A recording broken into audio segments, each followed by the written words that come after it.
Hi my lovelies, welcome back to another episode with me, Glambe. I am so glad you are here. As you notice in my videos, sometimes I'm standing up, sometimes I'm sitting down, but I'm just glad that you came back around. In today's episode, I gave you a little teaser last week when we did our final item for capsuling. I told you about the psychology of style, and that's exactly what we're going to be talking about today. So stay tuned and get ready.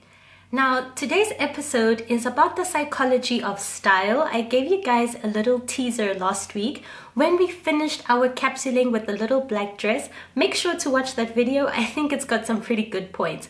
Now, back to today's topic. The psychology of style means we are going to be looking at how does the human psyche work and why is dressing well important? Most importantly, why is it relevant to your personal style journey?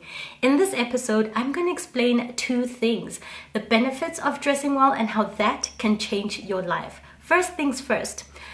According to cognitive psychologist Caroline Mayer, who created the Psychology of Fashion department at the University of the Arts in London, says, it's stressful for us if we do not feel comfortable in what we're wearing, and this can lead to a negative mental state. Now, what this means is your clothes play a huge role in how you perceive yourself and how you feel when you wear them. So if you're not feeling comfortable with what you're wearing, or you feel it's inappropriate for whichever environment you're in, that could actually lead to unproductivity, anxiety, and to a certain degree, depression. So dressing well is so important for your mental state. But the main point is dressing according to your style personality. That's also quite important. If you're not sure what that is, make sure to watch the video. I'll put it right here at the end. You're asking yourself, all right, fine. If I don't like what I'm wearing, how can I change it?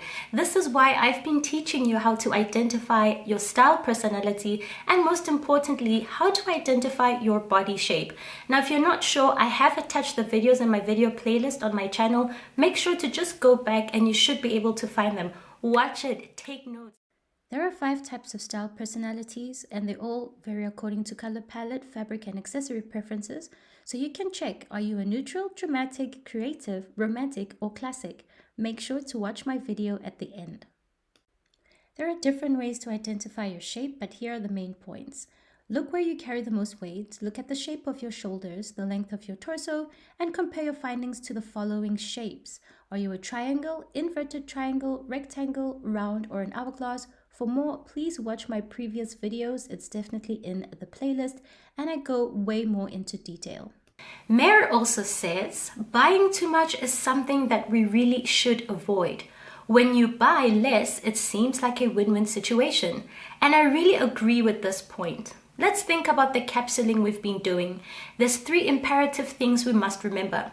When buying clothes, they have to be functional, efficient, and stylish. Now, in terms of efficiency, this means no more buying fast fashion. It means buying quality over quantity. Think about your clothes as an investment, right? You don't want to wear something twice, you put it in the wash, it has holes, the threads are falling out, and it's falling apart. You want a piece that's going to stay with you for at least 5 to 10 years, and maybe you could pass it on to your daughter or your son, whatever, a relative, or even sell it to a vintage store. The point I'm saying is, when you don't invest in fast fashion and you actually start investing in quality pieces that tie in with your style personality, you're not just driving the point of dressing well and uniqueness, you are also being sustainable. That's so important when capsuling. It's so important when also being on your personal style journey. What kind of consumer do you want to be? People generally buy far more than they need, and probably, to be honest, none of us needs to buy any more clothes ever. Research suggests that 80% of clothes in our wardrobe are unworn, and that's quite worrying actually, as some people can become addicted to shopping, and this can result in debt, in shame, in guilt. And there's a move now to buying mindfully, which we've discussed, and I would definitely agree with that. Buying too much is something that we really should avoid. Mayer further on says, when you buy less, it seems like a win-win situation. You've got more money in your pocket to enjoy the experiences that bring more and lasting satisfaction, and you're also doing less to harm the environment. So my fellow glam-based style people, ask yourself, what kind of consumer do you want to be? Remember, the aim is to buy quality over quantity. You do well for lasting clothes and also for the environment.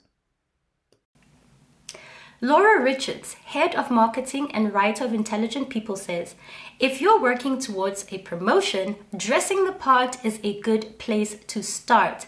Now, as previously discussed, we saw that how you dress plays a huge role in how you feel about yourself and where your mental state is.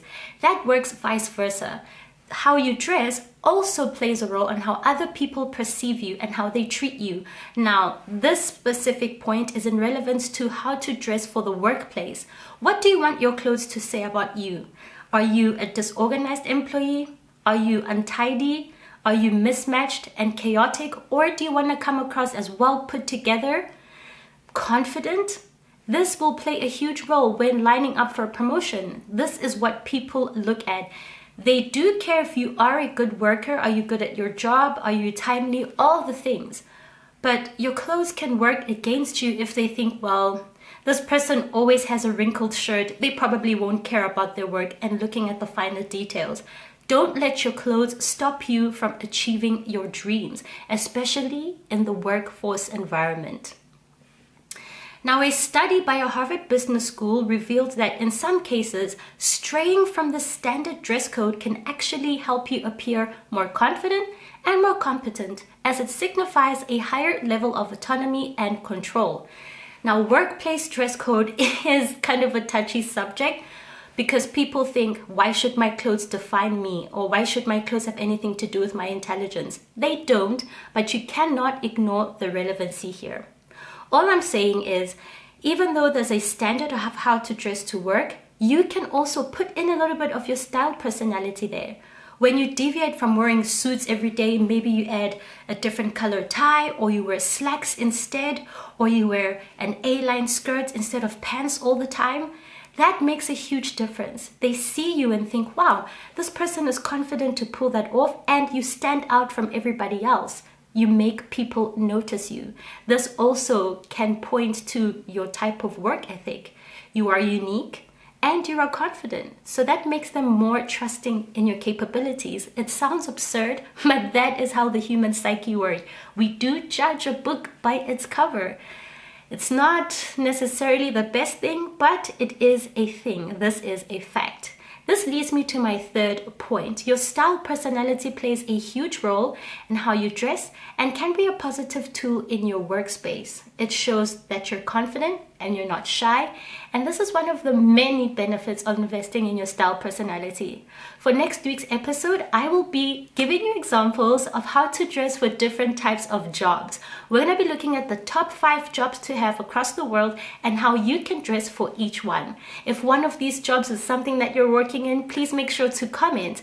And if you'd like for me to reach out, I can give you a free one-on-one virtual consultation. For more, please follow me on glambae_official on Instagram. Don't forget to like, share, and follow.